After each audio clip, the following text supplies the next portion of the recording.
CBS4 is proud to bring you a Girls in Science special presentation. Meet the Mentor. Spotlighting remarkable women in STEM with a passion for what they do every day, even soaring to new heights.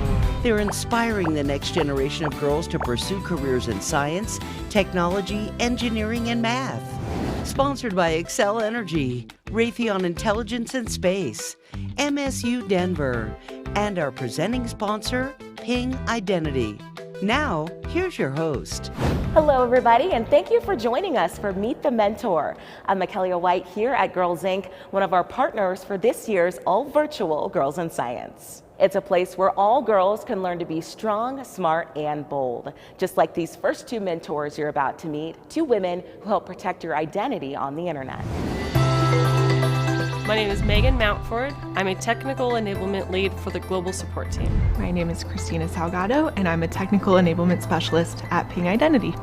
Always felt very curious about science and all things to do with technology and just trying to figure out all those little answers in the universe. Getting to go to different museums and to be able to just walk around and just explore independently and figure out all those little bits of information that people put out there for us to learn about. In middle school, physical science was really my dream and my passion. Volcanoes were the coolest thing ever. Wanted to be a volcanologist or a geologist for a long time. In high school, I was really introduced to physics and a little bit more of space. That's what I ended up studying in college, was astrophysics. Maybe become an astronaut. I just jumped into the technology industry feet first, and that's kind of where I ended up in software development and coding. Using some of those skills that I learned in college helped me become successful at Ping. Ping helps companies allow their customers and their employees have safe and easy logons. Ping creates products and software that can help you even watch TV. So your parents might sign up for an account on Disney Plus or on Netflix, Hulu, any of those websites, and they type in their email, their credit card, their phone number, all that stuff, all that adult stuff, and they register for that account. If you peel back the curtain behind Netflix, Ping has a whole host of code and software that is storing all of these people back there who have these accounts. It's like a people library, and they can make sure that you're accessing the account and that you are who you say you are. So let's say we have Mr. Pingy as one of our Ping products. We want to show off what the power of Ping is. So I can help them by making Mr. Pingy dance or changing him a different color. He's really kind of what we want to put in the customer's hands. So after the customers have bought our products, sometimes they might need a little advice on how to set it up correctly, or maybe something's not quite going right between our products and them. We'll ask them lots of questions to help figure out what exactly they're trying to achieve. And sometimes we'll use specialized tools, kind of like what a doctor does when diagnosing an illness, to try and get things working exactly how they're expecting. I love my job. Computer science is getting to look behind the curtain of a computer and see what's going on behind the scenes. There's so many little intricacies that you get to learn about, where things might break, where they work, and how they work. It's really neat. But also just thinking about problems in a different way, like a scientist, helps you arrive at an answer that's complete and focused. I think what's really great about my job is that I have a good mix of both coding, focus time, really kind of intense brain work. It challenges my brain so much, but I also get to work with really amazing people. Start asking questions. Don't be afraid to just put yourself out there. If something might seem like it's really too hard, that's okay. It gives you an opportunity to really just dig in and learn. I think, when I was in college, I realized that becoming an astronaut or going into academia or becoming a professor kind of wasn't in the cards. And so I definitely had to change my mindset and make sure that I was still passionate about what I was doing. And so really taking those skills that I had learned and just putting them into a little bit different of an area that I was still excited about and still wanting to pursue was just as okay as wanting to become an astronaut. That's just what life is a bunch of changes and moving through it. Keep being curious and keep asking questions and just keep trying things that, or maybe you're not necessarily interested in a lot, but just check it out because you never know what your next big interest might be. And it's okay to change your mind. Learn more about Ping Identity at pingidentity.com. Ping Identity, keeping you safe since 2003. If you think computer science and coding sounds cool, follow Christina and Megan's advice and learn everything you can. Coming up next. Hi, I'm Lauren with XL Energy. Do you like cold showers? I don't. I'm here to tell you about how I bring energy to your home every day. First Alert Weather is really all about putting you front and center. No one likes surprises, which is why we are always looking to the next big thing. To let you know, you got a big change coming. Stay tuned. We want everyone to be prepared And stay safe. That's why we First Alert. Welcome back. High on the list of things we take for granted is a full-time job for our next mentor, natural gas. It's the kind of gas that keeps our homes warm and our showers at the perfect temperature. I'm Lauren Gilland. My title is Senior Director of Colorado Gas Operations. I think what sparked science for me, most importantly, I started playing piano when I was 4 years old. When they were 4 years old, I taught them how to read music. Played for many years and competed across the state of Texas. And she won several times. Music's been a part of my life for many years. I think Lauren became a perfectionist, and now that she's in this job, it's probably a very good thing. I think it's a really big part of your drive as a kid and a girl in science or any type of motivation that you have. I think as many kids, we're not sure when we start college of what we want to do with our lives, and so it was kind of fact finding of what should I do, and my dad encouraged me to really look at something different, right? Look at a utility business, look for a company that could give you different opportunities as a female. She transferred into engineering, which surprised me because I said, wow. And from there, that kind of led into her career, which she's into now. So what's going on, guys? We just got a grade 1 at the riser. I oversee our natural gas side of distribution. We want to make sure that we're providing that safe and reliable product to all of our customers in the community. XL, that's what we're known for is electricity, but we also have natural gas. We also have wind. We have solar, and there's a lot of different, we're a full provider of utility services. My main focus is natural gas, which we want to provide that clean and reliable source to all customers in the community. A lot of people don't understand what is natural gas, what is electricity, how does it work, and ever not really thinking about these types of roles for their kids. Natural gas is what heats our homes, helps our restaurants, cook great foods for us in the community. Natural gas keeps you warm. So STEAM plays a role in what I do is really looking at, we work with many different parts. I oversee operations and lead a team of operations group, but we also work with chemists, we work with scientists, we work with engineers, we work with all different parts that actually help us do our job in operation. 519, the trouble truck. 621 arrived. I can go out with our gas emergency response group. Got a grade 1 at the riser here. Who helps respond to any calls that a customer makes. Hey, I smell gas at my stove, or I smell something outside and I want someone to come take a look, so I could go on a ride along with them. I could be on a construction site where we could be installing new pipeline, and I think for me being a woman in this role has really brought a lot of cultural dynamics and teamwork, as well as looking at different ways of thinking about how we do our business. Anybody can do this job. We're gonna do an activity of rocks that trap gas experiments. The water might get trapped a bit. My daughter, she's 11. She definitely wants to learn about what I do. It's important for her to not only be a part of understanding what we do as her parents and her mom, but ultimately what else we do outside of our day-to-day jobs at XL as well. Let them do their own thing. If they have an interest in something, let them do it. And not be afraid to expose them to things along the line. live your passion. Look at what you love. Do you love working with people? Do you love doing experiments? Do you love being out in nature? You know, there's a lot of opportunities for anyone to do all different types of jobs. So I would say find your passion and go with it. Learn more about Xcel Energy and careers in natural gas at xlenergy.com. Xcel Energy, committed to delivering net zero gas service by 2050. This is how the future is made. You, us, together. Practice makes perfect. Look at your passion, find what you love, and go for it. Still ahead on Meet the Mentor. Hi, I'm Karen from Raytheon Technologies. I'll tell you how satellites find their way in space. And later, we take you up in the air with MSU Denver. CBS4 presents Future Leaders, saluting Colorado's top high school STEM students. You can help recognize them. Nominated Outstanding STEM Student. Winners get $1,000 and are featured on CBS4. Learn more at cbsdenver.com. Sponsored by PDC Energy.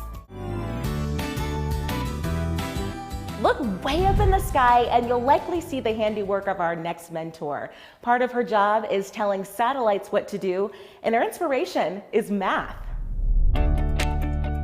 My name is Karen Casey. I am a technical director for Raytheon Intelligence and Space. I vividly remember this being in elementary school, and we were learning the multiplication tables. And in the class, our math teacher said, well, there's something magical about the number 9. You can mimic that with your hands. 9 times 1, 1 is 9.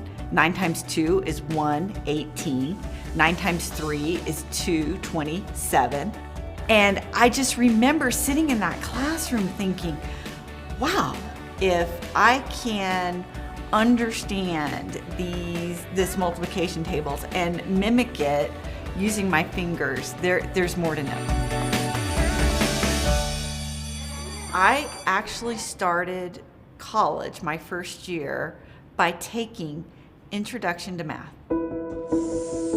I knew that in order to be successful in anything, I needed to really have a foundation of learning. Finally got to calculus, and boy, was that a hard class. I remember in that class, it was kind of funny because I actually made a B- in that class, and I was so horrified, right? Like, wow, this is hard, because I worked so hard. I was working so hard, and I earned that B-, and I thought to myself, maybe this is it. You know, maybe I do something different. I had great teachers who said to me, they said, I had a teacher who said, Karen,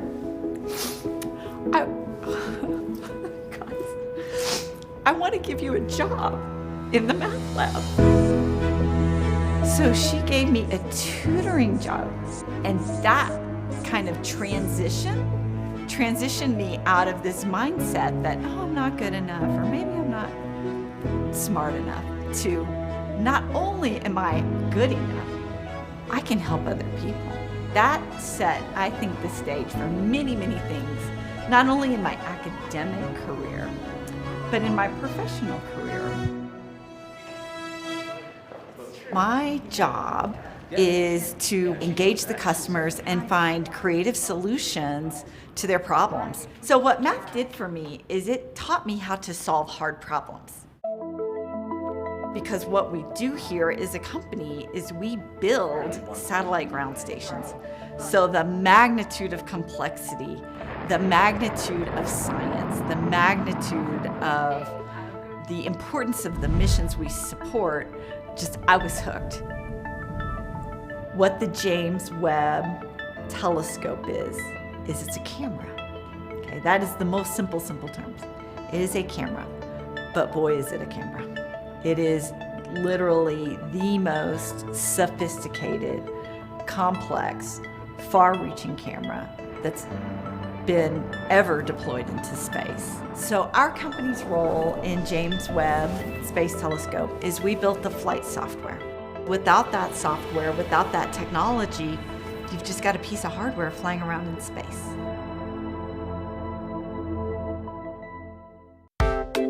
If your kiddo or kiddos are struggling, find a different solution.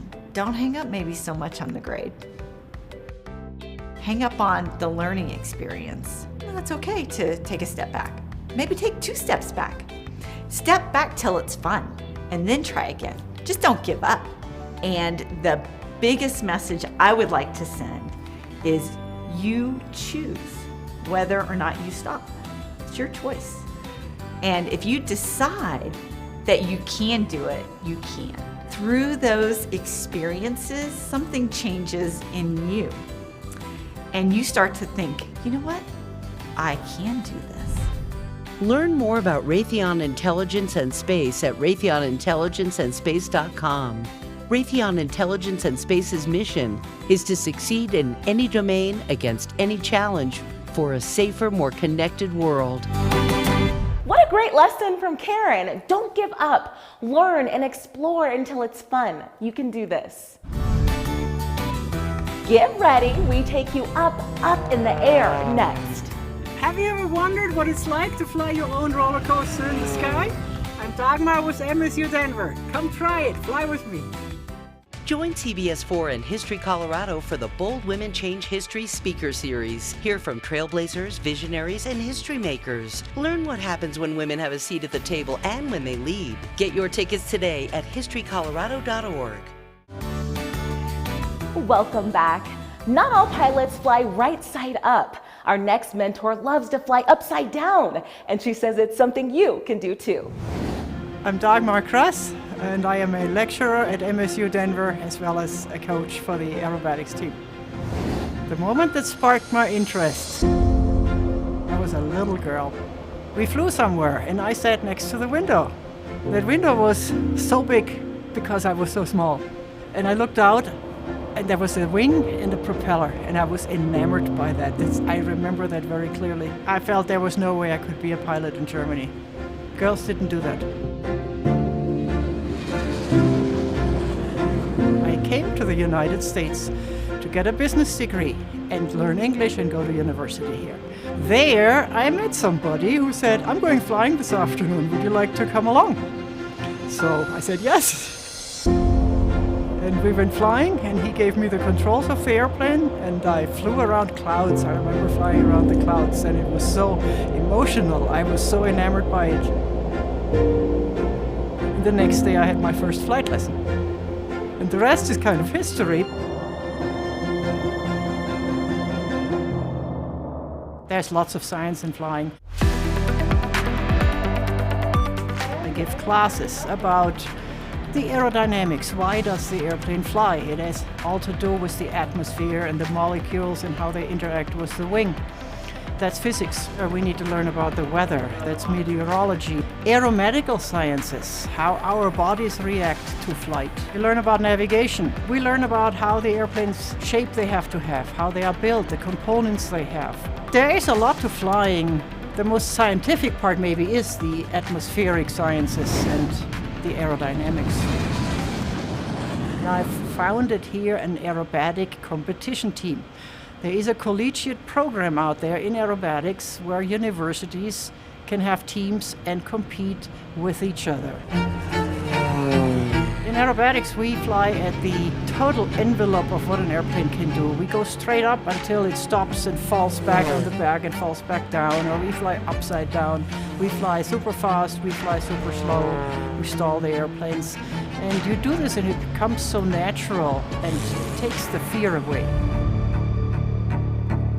Competition flying, that is for the aficionados, the people who love aerobatic flying and they want to perfection the art and fly the perfectly round loop and the perfectly straight vertical line. There is an adrenaline rush to it. You just fly perfect. But there's no reason not to fly aerobatics. The plane doesn't know if it's upside down or right side up or go straight up or straight down. It can do it. It's a mind game. It's all in the head. It is very exciting. It is very entertaining. It's a lot of fun. For today, we'll just fly the figures from the sequence. Practiced well. We meet up in Fort Morgan Airport. We specialize in doing aerobatic flying. I stay on the ground with a radio. I'm playing the judge. Great angle. I like it. I talk to them on what looks good and what doesn't look good and how to improve the figures. You got a little drifted off with the wind, but you corrected it with your turn. You learn to fly it really well. That's precision flying to the T, and it makes you a better pilot. Dagmar is one of the most amazing pilots I've ever met, and more importantly, she is an amazing coach and teacher. When that chief judge calls you and says, the box is yours, have a good flight, somehow that does something to the heartbeat. And it's almost like the brain goes out of your head and hides under your parachute. I think there is still something special to being a pilot because it's just not an earthly thing. You do it in the air. But expose your kids to all sorts of interesting things. Because without meeting these things and experiencing, they don't know what is out there. Don't be discouraged just because you are a girl. If you like it, it's something you can do. Absolutely do. It's a profession like any other profession. Somebody has to do it. Why not you? So if you want to do it, go do it. Don't let anybody tell you otherwise. Learn more about Metropolitan State University of Denver and its 90-plus majors, 10 graduate programs, and custom degree options at msudenver.edu. MSU Denver, ready when you are. What incredible flying and such great advice. If you want to do something, go do it. The sky is the limit. We'd like to thank Dagmar and all our other mentors for sharing their stories with us and encouraging girls to explore careers in STEM. And a special thanks to Girls Inc. for having us here today, and thank you for watching. This Girls in Science special presentation, Meet the Mentor, has been brought to you by CBS 4, sponsored by Excel Energy, Raytheon Intelligence and Space, MSU Denver, and presented by Ping Identity.